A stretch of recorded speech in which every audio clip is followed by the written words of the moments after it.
Hello, Facebook world, and my friends, and any strangers who I don't know yet. This is Bansi, and this is my Village Fountain Conversations talk. And that word for me is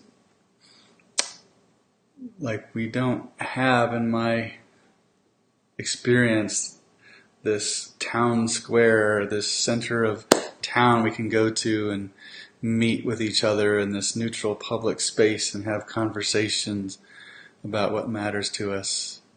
And that's often there's a fountain there in the village.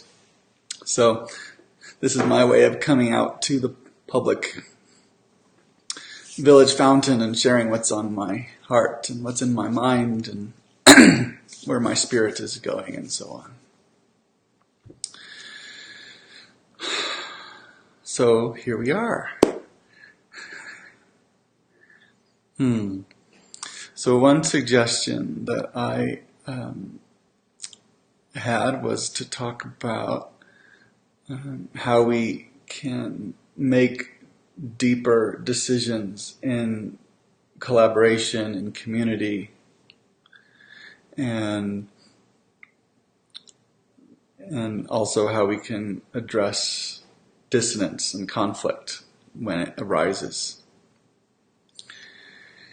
And, this all for me falls under what ought to be in our schools and our basic education is how do we communicate? How do we collaborate? How can we really own our own experience and our own desire while still giving space and permission for others to have a different experience? And this is the art of being human, in my view. So how to find resonance? How do we not just have these conversations about mental ideas, and kind of judge and try to power over my idea is better than your idea, and drop into our heart, drop into our bellies and feel, listen to understand another's perspective, not just to judge, not just to throw our own ideas back at them. There's a reason each one of us is where we are in our development. So if someone has this view, like, oh, I really get curious, how did you come to have that view? I've had conversations with that, and someone will come to me and they say something that I'm 1,000% sure is just kind of a crazy idea. But I love being able to put that aside on the bookshelf, and I'm like, and just really be innocently curious, like, wow, how do you arrive at that conclusion? So there's a beauty in, you could say, honoring connection over having, being right. The old saying, I'd rather be happy than be right. It's like I'd actually rather be connected and build friendship, build connection, than be in this paradigm of domination. One of us is right, one of us is wrong. It's a very judgy thing that I also think comes from religious training, religious programming. There's right and wrong. And there's something beautiful about really being with what is without judging, without throwing our mind on top of it. So if anyone watching has a comment or a question, you can throw it in the comments. I believe I will see it here. I don't have a plan for today as far as long topics, but for me it's also okay that there's some silence, or just see what arises in this moment. In the future, I may do a series of conversations on particular topics, on particular distinctions that I think are important to understand, that help me in navigating the world. and also have some talks on some agreements and principles we use in the field of awakening practice that I think are also applicable to life. But I'm not going to dive into all that today, I don't think. I will share one, I guess, is the prime directive for the field of awakening, which is to honor and support the health and vitality of the organism. And by organism, I mean the larger collective life force that's moving through all of us. On a very immediate practical level, you could say it's the organism of this group that we're in. Maybe the family you're in, or the tribe that you're a part of. Usually it's like in an event, can we feel all of us as an organism? And that's a training ground for feeling that I'm a cell in the body of Earth and all the expressions that it has through plants and animals. The organic life is all one force of life coming through us, and we're all playing a part in that force that's coming through carbon-based life form on this planet. Can we have the humbleness to recognize that we're part of that force and not king of the hill? And there's something beautiful about acknowledging, seeing, recognizing that. And then, I am part of this planetary life force that's happening. And that means I belong and I have a place, and I am performing a function, a purpose. Just as every cell in our body is performing some purpose of creating the whole body. So honoring the health and vitality of the organism. And this also leads back to that initial question we just raised at the beginning, is how do we make aligned choices in community and in collaboration? How do we collaborate from a higher order? So rather than judging from mental bodies and trying to have a mental argument, can we actually drop in to our center and attune and feel our connection to the larger organic life on the planet and really listen for where the attunement is, what wants to happen through us that serves both us as individuals as well as the collective. And in my experience, it's never one that has to sacrifice. Like if I'm going to get my needs met, others can't get theirs met. Or if I'm going to meet your needs, I can't get mine met. I don't believe in that paradigm. When we have awareness and patience, presence, and a willingness, there's always a win-win-win where we are all going to benefit. We are all part of the same organism. The organism is going to benefit.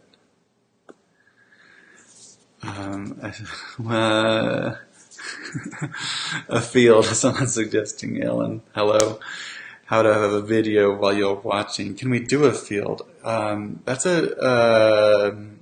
we've done online field awakenings where we have on Zoom, where we all get to interact with each other. And this is a totally new paradigm for me, to be able to talk and not see who I'm talking to, and to be speaking into an unknown audience.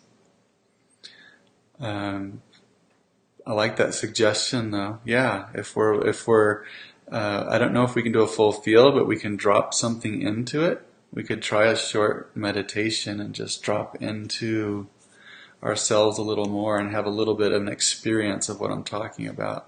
Because experience is the only thing that's going to transform us. An intellectual idea about it doesn't do a whole lot. So, yeah, let's do that. If you're watching, I'll just invite you to close your eyes if you feel comfortable doing so, and feel your body touching the chair, the floor, making contact with ground.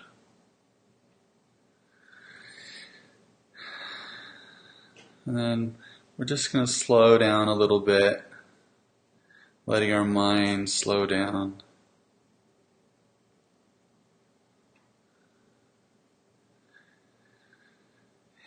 And then notice our breath coming in, going out, allowing the breath to really enter in our deep belly.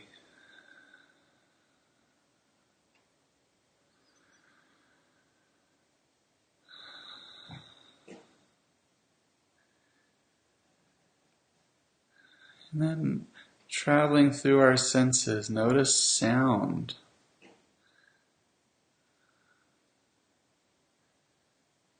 Notice the sound of my voice. You might notice sounds in your room or wherever you are.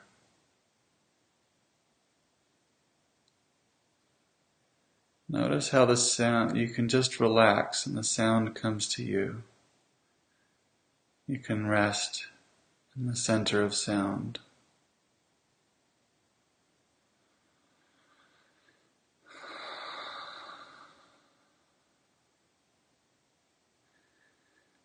You might notice even sounds farther away. Notice how extending awareness.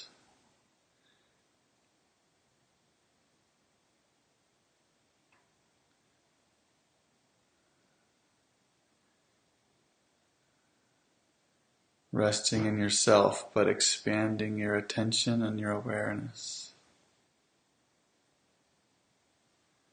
While still feeling their seat. And your breath.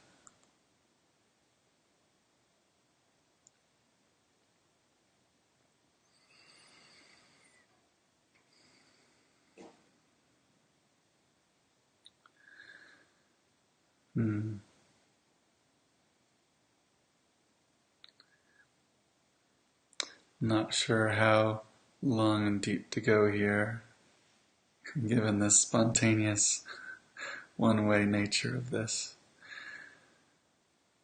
So maybe we'll just go a little bit more and we'll come back. So in your seat, noticing that awareness, also notice your skin.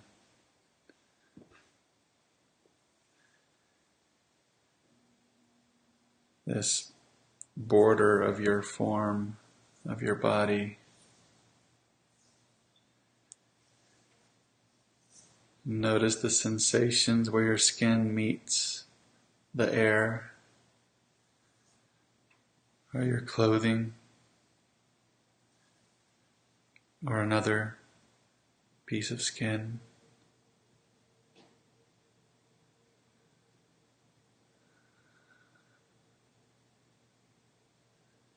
In a way, we're merging both descending into our full embodiment, into our bodies, while also yoking that with an awareness of our non-dual nature and our connection with all that is. It's a bit of a paradox, but this is an approach to our wholeness.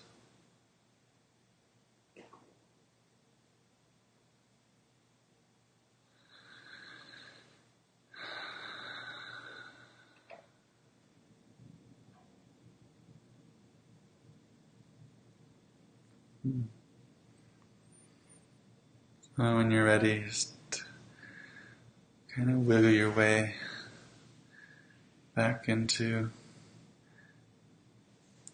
open eyes and being in the room that you're in, noticing if it feels or looks any different.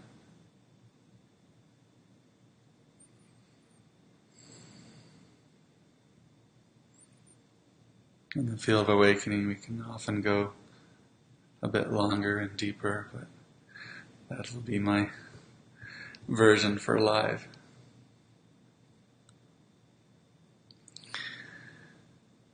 Any other thoughts, feedback, questions? I like this. How does this play into... We didn't really talk much about the conflict resolution question also that we started with. In dissonance, when we're in community, like how do we How do we keep communication open?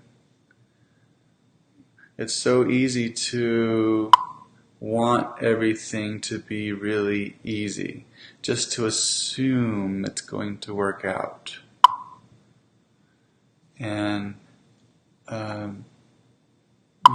that's in a way not, it's not our nature. It's not our nature that, we're not mind readers. I don't know what's going on in your world unless you share it. We do awareness practices, and we might increase our sensitivity, and we might be aware of more and more.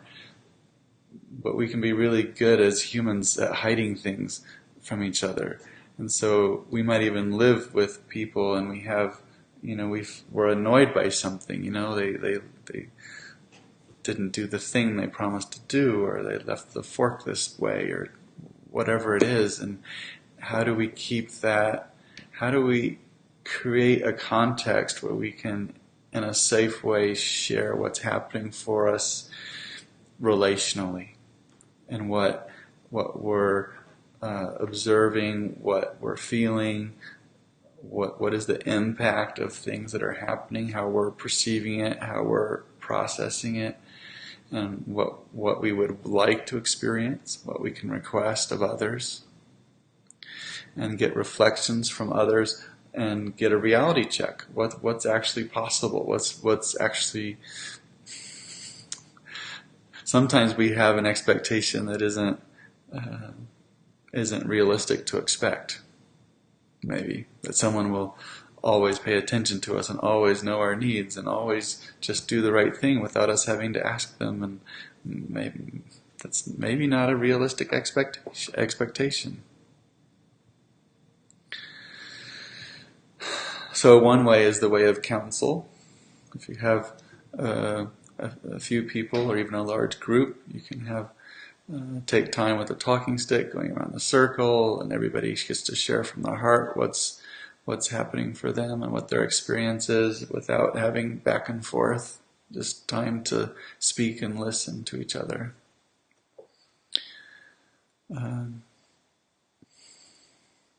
But creating some kind of regular feedback mechanism where we can keep communication open.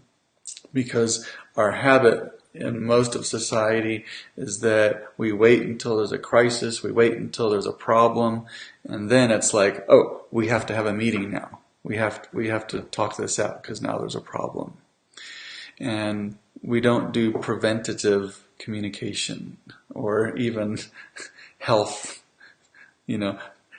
supportive communication. Like, it's actually good to meet and have these kinds of meetings when everything is going great, because if there's something starting to go slightly a little bit off, a little bit stressed, then it's easy to address it. And if everything's great, then you can talk about how to co-creatively make it better. What wants to happen now? So there's always good, beautiful reason to come together and communicate and listen and share with each other. And that doesn't matter if it's people you live with, or you're in community with, or perhaps an office, people you work with, teams. To have regular times to have a check-in and share seems so simple and so basic, but we don't do it. We just go about our normal routines and expect everything to just work out magically. And so I'm a big proponent of having regular communication system of some kind, regular sharing time. And there's other fancier ways that you can do that, and practices you can do, but I find, at least as an easy entryway point, the way of counsel, having a sacred counsel circle where one person has the talking stick and others listen and you pass it, is the easiest and quickest way to go. And you can have, you could have a timer for each person. You could say 3 minutes or 5 minutes per person, or you could have no timer. It depends a little bit on how many there are and what the context is, and what needs to be accomplished.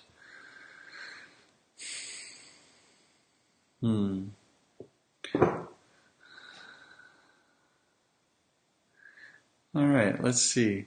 Anything else? Oh, yes. Image became much sharper after the meditation. Nice, good. Sounds, yeah, I felt a little bit cleaner, like kind of like my windows were cleaned, and so it's like, oh, I have less mental clutter between me and what I'm perceiving. Hmm. Well, this is my second live. I plan to do these every Thursday, and if you have requests of topics, you can always let me know in the future. And see, regular shares. That way, we're more resource when conflict arises. Regular sharing, yes. Keep communication open. Yes.